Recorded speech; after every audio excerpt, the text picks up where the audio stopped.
It's great to have you here on the Clark Howard Show, where our mission is to serve you and empower you so you make better financial decisions in your life. I hope you've made the decision to subscribe to this podcast. We appreciate your reviews so much. And I want to let you know, if you listen to the audio version of this podcast, we also have a video version that you can see instead. And I think they're both hopefully enjoyable and informative. So today, something that is becoming more and more a question coming into us is, what am I going to do? My homeowners insurance has been canceled. And this is a story that has been so big in California and Florida, but now is appearing in parts of other states as well. And we got to talk about this because rates are getting higher, and the idea, the prospect of not being able to obtain decent homeowners insurance is definitely something that more and more people are facing. And later, credit bureaus are something people have always complained about, but the complaint rates about credit bureaus have been going way, way, way up. And the credit bureaus are so important with the report cards they issue on you and me. There's things you got to know, because what you don't know can really hurt you with this. We'll talk about that. So I keep doing interviews heavily in Florida by media outlets wanting to talk about the homeowners insurers that are leaving the state of Florida. Same thing's been happening in the state of California, but not as bad yet. And people who've never had a claim suddenly are out there trying to find anywhere they can get homeowners insurance. I mean, that's really, really a bad scenario. Because what happens is, if your insurance provider says, we give up, or they go insolvent, as has happened, I think, with 14 different homeowners insurers in the last year in Florida, then your mortgage company, if you have a mortgage, puts in what's known as forced placed insurance. That is really horrific insurance that is typically premium set at 10 times market rates and automatically billed to you, but for the only purpose to protect the mortgage company. This is a bad, bad, bad scenario. First, why is this happening? Well, it doesn't take a lot of processing to realize that Florida is this really long peninsula, that most of it is near sea level.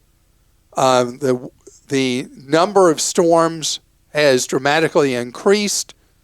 The amount of damage happening to homes and areas going up. California, the wildfires. And the weird thing is, in so much of the heartland, the rate of flooding of homes that are not in federally designated flood zones has been increasing, because the pattern we're in right now in much of the world is the storms that come are much more intense than they may have been in recent generations. And so they'll dump a lot more water in a very short period of time, and it's causing a lot more property damage than in the past. And so a lot of homeowners insurers are like, okay, they're redlining. They're saying, this area, we're not going to write anymore. Or obviously along coastlines, insurers are saying, too hot to handle, we're getting out. So this is getting extra hard. So what do you and I do about this as a moving target? The traditional advice of, just shop around and see what's available and check the rating of the insurer, blah, blah, blah. Now it's more a survival game in certain situations, particularly in Florida and California, and maybe coming to a neighborhood near you. So one thing is to look for an experienced independent agent. Independent agents are people, they tend to be older, and they tend to represent or can write multiple insurance companies. They do this every day, all day long, and they understand the marketplace that you face in your area, in your zip code, or in your state. And they'll help you find whoever they feel will write you, who is the best potentially available in your circumstance. And there's something I want you to do. I want you to, when you're shopping for homeowners insurance, take out the highest deductible that if you have a mortgage, that your mortgage lender will permit you to have. If you don't have a mortgage, which roughly a third of homeowners don't have a mortgage, I want you to take out the highest deductible you can stand. And if you're talking with an independent agent, he or she will be able to advise you on what that level is. Is it, I don't mean to scare you here, but I'm gonna, $10,000 deductible, is that the real price break point? Is it $25,000? Whatever it is, I want you to totally reset your expectations of what homeowners insurance is for. It's for catastrophic losses only. And that is something we're going to have to get used to. That when it's a smaller thing, you are self-insured. When it's a larger thing that would be absolutely devastating to your life, your finances, your wallet, that's what the insurance is for. And ultimately, as I've said in every interview I've done in Florida, we're going to have to look at in areas on the coast or the entire state of Florida, as an example, states are going to have to look at being the role of what's known as reinsurers. Because the problem for homeowners insurers in Florida and in California is they can't calculate the outside risk. They can't calculate what is the total cost that could destroy an entire large insurance company. So that's why they're leaving. If states in affected areas, which is going to be coastal regions across the Gulf of Mexico and up the Atlantic coast, not really the Pacific coast, are going to have to consider taxpayer-supported reinsurance funds that would deal with the outside risk, and then the insurance market would heal because insurers would not have to worry they can't calculate that outside risk level. And that's better than the situation we're in now, with insurance getting harder and harder even to be able to get. And on that happy note... All right. Well, Diane in Texas is going through something. She says, unfortunately, I'm going through a divorce. Our home is Sorry, Diane. Yep. Our home is paid for and mortgage free. In order to stay in my home, I will have to pay my spouse. The house is now at least 2.5 times more than what we purchased it for. So it's worth 2.5 times more than we purchased it for. Should I tap into my 401k and use that money since I'll be 65 in July, or should I get a loan? If I do the former, this will cut my retirement savings in half. In half? Wow, half for the buyout.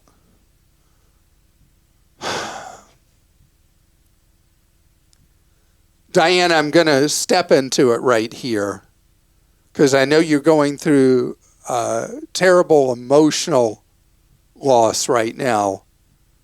And the house feels like a source of stability and continuity to you in your life. If it would require you to wipe out half of your retirement funds, or require you to borrow an amount that would equal half of your on-hand retirement funds, I'm going to say something that may be very disappointing and upsetting to you.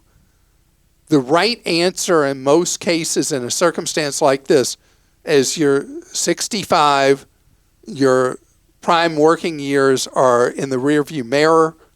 You don't want to be in a situation where you're always pressured by the cost of paying that mortgage on the house or having depleted a lot of your savings that you don't have.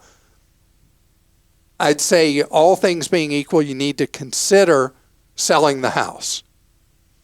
And you pay off your estranged spouse, there's their half of the equity that you owe, and you have the money to buy a more affordable, maybe smaller residence, or be a renter, either option.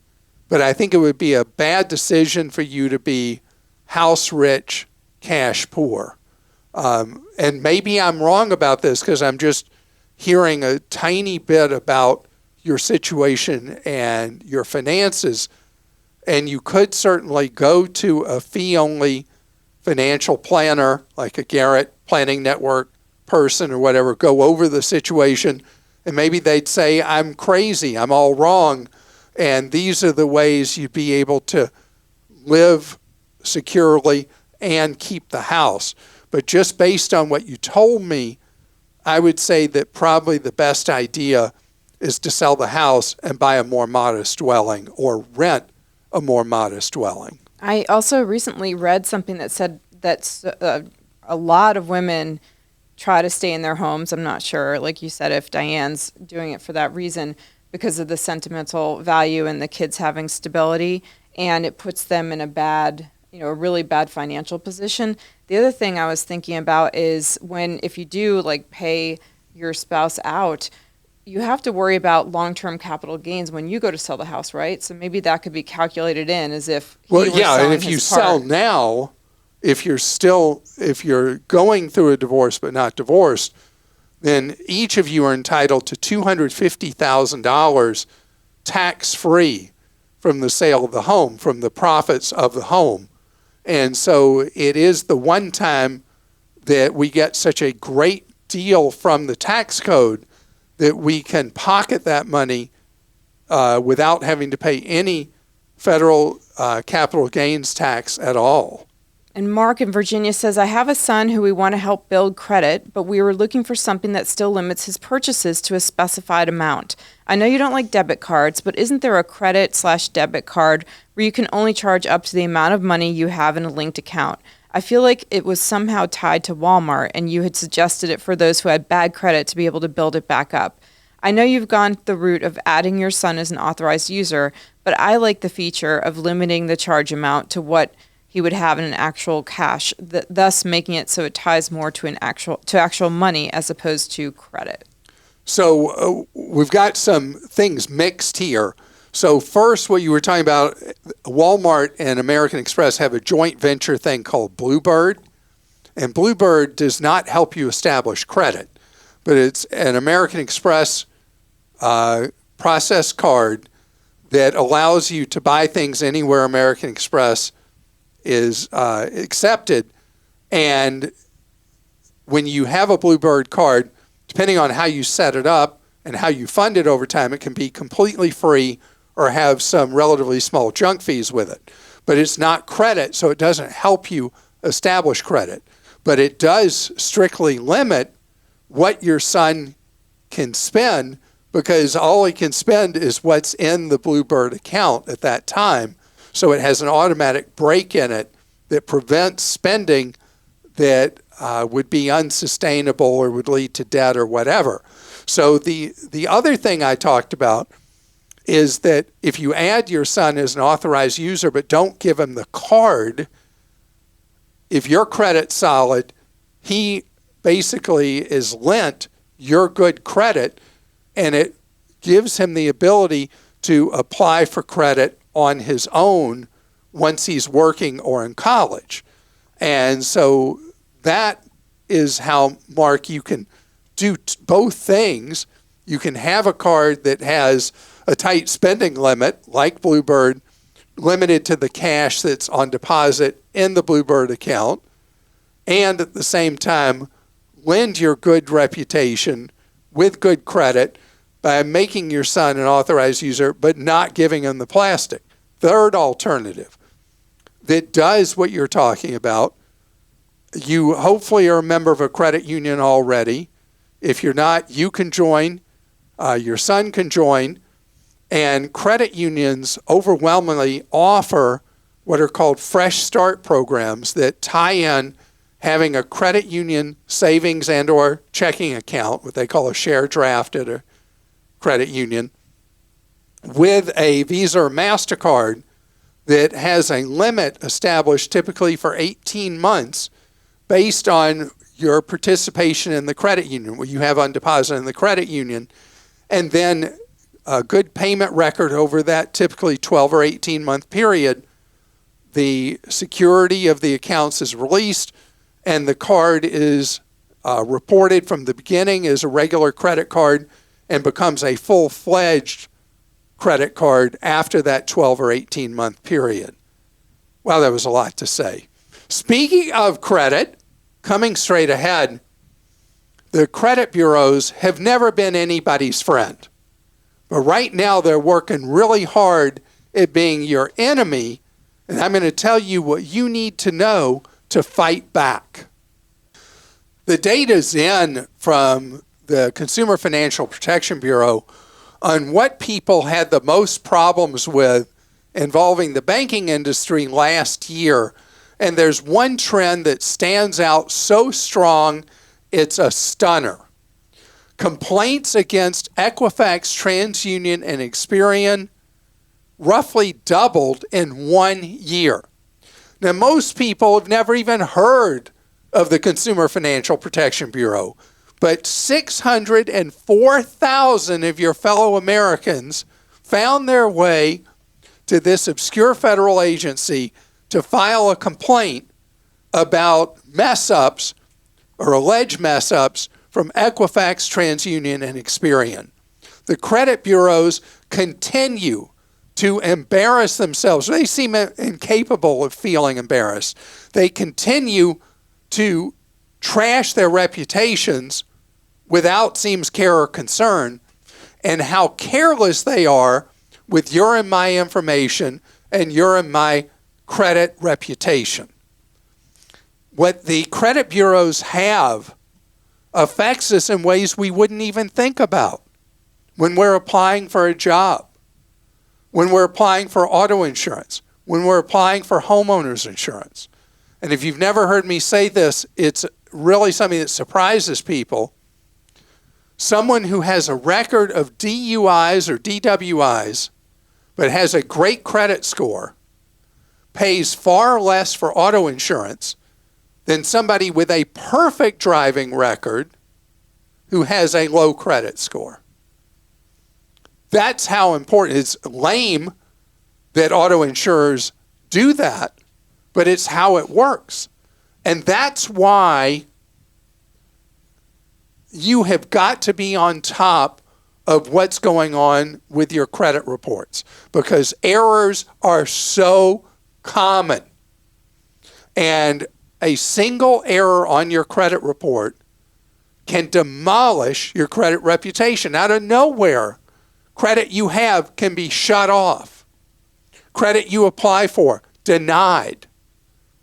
A vehicle loan you apply for, the interest rate you're quoted could be 3 times, 4 times, 5 times the interest rate that you expected because of an error on your credit report.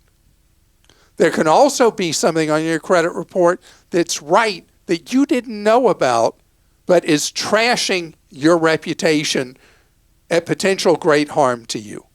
And that job opportunity you are so excited about, you could lose it because of what shows on your credit. So that's why what you don't know can hurt you. And the sooner you're on top of it, the better.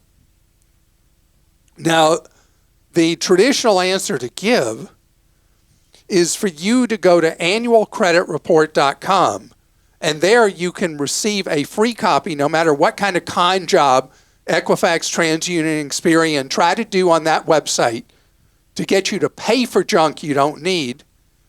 Under the law, they have to give you a free copy of your credit report, and that is the place you go, annualcreditreport.com. period. That's it. And you go there and you get your files and you can see if something's there that's not right, you then challenge what's not right. And that creates an investigative period. So let's say somebody says you were delinquent on a credit card and you weren't. You dispute that with the credit bureau, and at the same time during that dispute window, which is typically 30 days, you contact that credit card company that said you were a deadbeat, and you say, no deadbeat here, and you get them to behave themselves at the credit card company. If you don't do that part, and you just dispute it with the credit bureau contacts the bank that has that credit card, and they say, yeah, they were a deadbeat. And then the credit bureau says, we investigated, and you're a deadbeat. It's up to you to use that window of your dispute to actively dispute with whoever it is has you listed as not having handled credit as you're supposed to. The most common thing people find out when they look at a credit report is there'll be some medical collection on there you never knew about from some visit you went to, but you never got a bill. And then they ruin your credit temporarily. The good news with medical bills is once they're settled, they vanish from your credit history. So again, the more you know, the better. I also recommend Credit Karma as an alternative. It's free. They make money on knowing about you and soliciting you with offers. But you get access to a facsimile of your credit score from 2 of the 3 bureaus every single day. Whenever you want it, it's free. And you can see your full report, and they offer free credit monitoring. It's a pretty good gig. If your credit's frozen, you have to temporarily thaw it to set up a Credit Karma dashboard. Christa? Stacy in North Carolina says, I received a notice that I was declined for a loan. I did not apply for the loan and my credit is frozen. I called the company to report the fraudulent information that someone applied for this loan and it was not me. The customer service agent directed me to complete an affidavit with all of my information on it, including my address, social security number, and date of birth. I don't want to give this information on the form, including my address and everything. I don't want to give this information to them to report it. I checked Credit Karma, and there have been no hard credit pulls on my account for at least a few years. How should I proceed? Love your show and your team. So, Stacy, here's what happened here. By the way, thank you. I'm glad you enjoyed the show. I completely forgot to express gratitude for that. Sorry. I was so focused on the issue you raised. So what happens when your credit is frozen, a crook who has your social security number and other key information will apply for a loan. This is a high-risk lender they applied to, probably one that grants money instantly in person with the application. Well, because your credit was frozen, the application was rejected.